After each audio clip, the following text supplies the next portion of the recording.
তথ্যের লৈখিক উপস্থাপন অর্থাৎ গ্রাফিক্যাল রিপ্রেজেন্টেশন অফ ডেটা, যেটা অ্যাপ্লিকেশন অফ স্ট্যাটিস্টিক্সের ক্ষেত্রে খুব গুরুত্বপূর্ণ।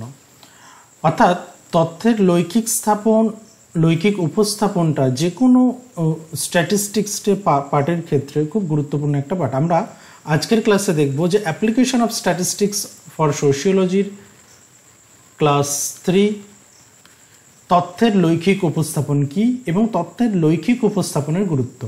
ওকে, তো তথ্যের লৈখিক উপস্থাপন কি? তথ্য আমরা বিভিন্ন সারণী বা তালিকার মধ্য দিয়ে যদি উপস্থাপন করি তাহলে সেই তথ্য কিন্তু খুব গুরুত্বপূর্ণ এবং সেই তথ্য কিন্তু খুব সহজেই আমরা বুঝতে পারি বা সেই তথ্য কিন্তু খুব সহজেই আমরা উপলব্ধি করতে পারি। তাহলে দেখো এখানে আমরা এই যে তথ্যের যে সারণীগুলো আমরা দেখতে পাচ্ছি এগুলো একটা গ্রাফিক্যাল রিপ্রেজেন্টেশন, ডেটার একটা গ্রাফিক্যাল রিপ্রেজেন্টেশন। এগুলো প্রত্যেকটার আলাদা আলাদা নাম আছে যেগুলো আমরা পরবর্তী ক্লাসে জানবো। তাহলে তথ্যমালাকে বিভিন্ন সারণী বা তালিকার মাধ্যমে উপস্থাপন করলে সবসময় সেটা সবসময় সকলের কাছে কিন্তু সহজবোধ্য হয় এমন নয়।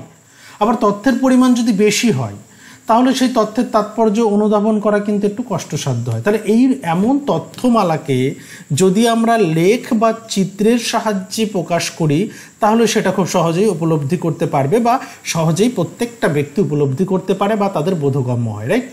তাহলে আমাদের কি তথ্যের লৈখিক উপস্থাপন কি করে? তথ্যের লৈখিক উপস্থাপন বিভিন্ন ডায়াগ্রাম, বিভিন্ন তথ্যের মধ্য দিয়ে, বিভিন্ন চিত্রের মধ্য দিয়ে আমাদের সামনে তাদেরকে প্রেজেন্ট করা হয়। তার ফলে আমরা খুব সহজেই সেটাকে বুঝতে পারি।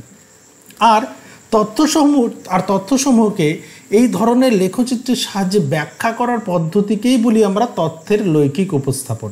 এটা তোমাদের যারা এবছরে 6th সেম দিচ্ছ তাদের ক্ষেত্রে বলি, 6th সেম এবং 4th সেম যারা এই পেপারটি নিয়েছো তাদেরকে বলি এখান থেকে তথ্যের লৈখিক উপস্থাপন বলতে কি বোঝো, 2 মার্কের প্রশ্ন পেতেই পারো। ওকে, তাহলে অন্যভাবে আমরা কি বলতে পারি যে পরিসংখ্যান ভিত্তিক তথ্যসমূহকে যখন লেখচিত্রের সাহায্যে প্রকাশ করা হয় তখন তাকে লেখচিত্রের সাহায্যে তথ্যের উপস্থাপন বলা হয়। অর্থাৎ এই যে আমরা যদি এই পার্টটাকে দেখি, দেখো যে এখানে 0 থেকে 0, 20, 40, 60, 80 এবং এখানে 1 নম্বর হচ্ছে 20-এর নিচে, 2 নম্বর হচ্ছে 50-এর নিচে, 60-এর নিচে, 50-এর নিচে সরি, আর 3 নম্বর 60-এর নিচে। এই যে এক একটার মান দেখো, প্রত্যেকটার মান দেওয়া, এটা খুব সহজে আমরা বুঝতে পারছি। এখানে যদি আমরা ব্যক্তির নাম দিতাম A ব্যক্তি, B ব্যক্তি, C, D, E, F, ওকে, তাহলে খুব সহজেই আমরা কিন্তু এটা বুঝতে পারি। তাহলে প্রত্যেকটির এক একটা নাম আছে, এগুলো আমরা পরবর্তী ক্লাসে জানবো, যেটা বললাম। আর এই পার্টটাও দেখো, এটাও তাই। এটাকেও কিন্তু এই ডায়াগ্রামের মধ্যে দিয়েও কিন্তু আমরা ডেটাকে খুব সহজে বুঝতে পারি। তাহলে তথ্যের লৈখিক উপস্থাপনের গুরুত্ব কি? প্রথমত তথ্যের যে সারণী বা তালিকা, তথ্যের সারণী বা তালিকা অপেক্ষা লেখচিত্রের মাধ্যমে উপস্থাপন করলে তথ্যের বিষয়বস্তু সম্পর্কে সঠিক ধারণা পাওয়া যায়, সেটা আমরা আলোচনা করলাম, তাই তো? তাহলে যখনই আমরা লেখচিত্রের মধ্য দিয়ে কোনো তথ্যকে আলোচনা করতে দেখব তখন সেটার খুব সহজে বোধগম্য হচ্ছে। পরিসংখ্যানে এই লেখচিত্রের গুরুত্ব কিন্তু অপরিসীম, কারণ গবেষণার জন্য সংগৃহীত তথ্যসমূহ, সেটাকে শ্রেণীবদ্ধকরণ এবং সেটাকে সারণীবদ্ধকরণ, এই দুটোর মাধ্যমে উপস্থাপন করা অনেক সময় সম্ভবপর হয় না। তাহলে কি করতে হবে? তাহলে তথ্যসমূহ সুনির্দিষ্টভাবে সাজিয়ে সাধারণের কাছে সহজে উপস্থাপনের জন্য প্রয়োজন হয় তখন লেখচিত্রের। ওকে, তাহলে লেখচিত্রের গুরুত্ব আছে নিশ্চয়ই। তাহলে লেখচিত্রের কি কি গুরুত্ব আছে এবার আমরা দেখে নেব। তাহলে দেখো এখানে আমরা রেড, গ্রিন, ব্লু এবং ইয়েলো, অরেঞ্জ, দেখো প্রত্যেকটা নাম্বার অফ স্টুডেন্ট, আমরা নাম্বার অফ স্টুডেন্ট যদি দেখি, দেখো প্রত্যেকটার ডায়াগ্রাম অনুযায়ী কিন্তু আমরা ডেটাটা খুব সহজেই বুঝতে পারছি। লেখচিত্র তথ্যকে সংক্ষিপ্ত, সহজবোধ্য আর আকর্ষণীয়ভাবে উপস্থাপন করে।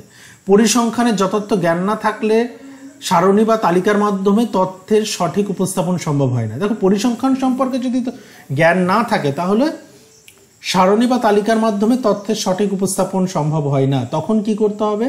তখন এই লেখচিত্র লেখচিত্রের সাহায্য নিতে হবে।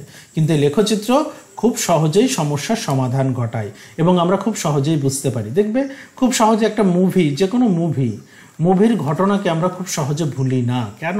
তার কারণ সেখানে চিত্র বা সেখানে ভিডিওগ্রাফির পার্টটা থাকে, সেখানে আরও আরেকটা বিষয় মানুষ খুব সহজে আরও বেশি বুঝতে পারে, তাই তো? তাহলে এটা একটা পার্ট।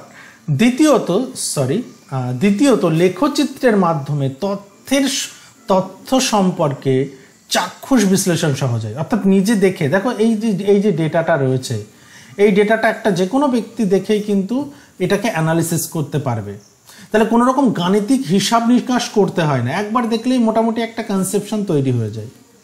নাম্বার 3, লেখচিত্রের মাধ্যমে সম্পর্কযুক্ত তথ্যের তুলনা সারণীর চেয়ে অনেক সহজ হয়। অর্থাৎ 2 বা ততোধিক তথ্যের তুলনামূলক আলোচনা এই লেখচিত্রের গুরুত্ব অপরিসীম। অর্থাৎ এই যে দেখো এখানে ফেব্রুয়ারি মাসে কটা আছে, 1 2 3 4, চারটি পার্টের তুলনা।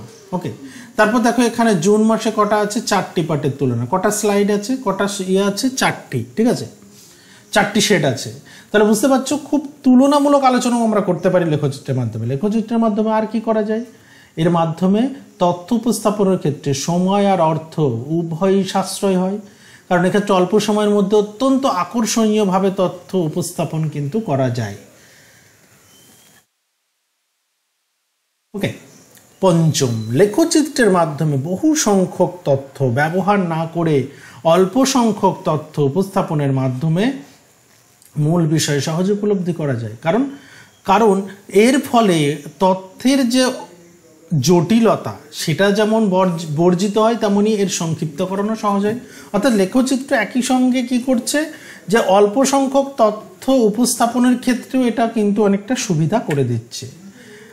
ষষ্ঠত, একাধিক বৈশিষ্ট্য সম্পন্ন তথ্যসমূহের তাৎপর্য অনুধাবন ও বিশ্লেষণের কাজ সারণী বা তালিকা অপেক্ষা লেখচিত্রের মাধ্যমে সহজেই করা যায়। আচ্ছা, তাকে একাধিক তথ্যের তাৎপর্য দেখা, অনুধাবন করার থেকে লেখচিত্র, এই যে একটা চিত্রের মধ্য দিয়ে এখানে ফুটিয়ে তোলা হয়েছে, এই চিত্রের মধ্য দিয়ে ফুটিয়ে তোলা হয়েছে, তাহলে নিশ্চয়ই আমরা উপলব্ধি করতে পারছি যে জানুয়ারি মাস, ফেব্রুয়ারি, মার্চ, এপ্রিল, এই যে মাসগুলোতে একটা ডেটা, যে কত বই বিক্রি হয়েছে, সেই বই বিক্রির একটা তথ্য কিন্তু আমরা খুব সহজেই দেখতে পাচ্ছি। দেখো এটা 140, তাহলে মার্চ মাসে 140 বিক্রি হয়েছে। ওকে, এবং বুক সোল্ডের একটা আমরা পার্ট কিন্তু এখানে দেখতে পাচ্ছি। তাহলে এটা দেখো খুব এই তথ্যের মধ্য দিয়ে বা এই চিত্রের মধ্য দিয়ে, এই যে লেখচিত্র, এটাকেই বলছি আমরা লেখচিত্র, এই লেখচিত্রের মধ্য দিয়ে আমরা খুব সহজেই কিন্তু বিভিন্ন বিষয়ের তথ্য খুব সহজে বুঝতে পারছি। নাম্বার 7, গবেষক কর্তৃক সংগৃহীত তথ্যসমূহের মধ্যে কোনো ভুল ত্রুটি বা অসঙ্গতি থাকলে লেখচিত্রের সাহায্যে তা সহজেই উদ্ঘাটন করা যায়, তাই না? এটা একটা সুবিধা। এবং লাস্টলি, লেখচিত্রের মাধ্যমে সারণী অপেক্ষা অধিক সহজে জটিল তথ্যসমূহ উপস্থাপন করা যায়, যার মাধ্যমে দুটি চলের মধ্যে পারস্পরিক সম্পর্কের একটা তাৎপর্য বিশ্লেষণ করা যায়। ওকে, তাহলে এটা গেল লেখচিত্র, যে লেখচিত্রের কি, এই লেখচিত্রের একটা গুরুত্ব কিন্তু রয়েছে এবং সেই গুরুত্বগুলোই আমরা আজকের ক্লাসে আলোচনা করলাম। যারা প্রথমবারের জন্য এসছো তাদেরকে রিকোয়েস্ট করব অবশ্যই চ্যানেলটিকে সাবস্ক্রাইব করে রাখো পরবর্তী ভিডিওর জন্য। দেখা হচ্ছে খুব শীঘ্রই পরের ক্লাসে।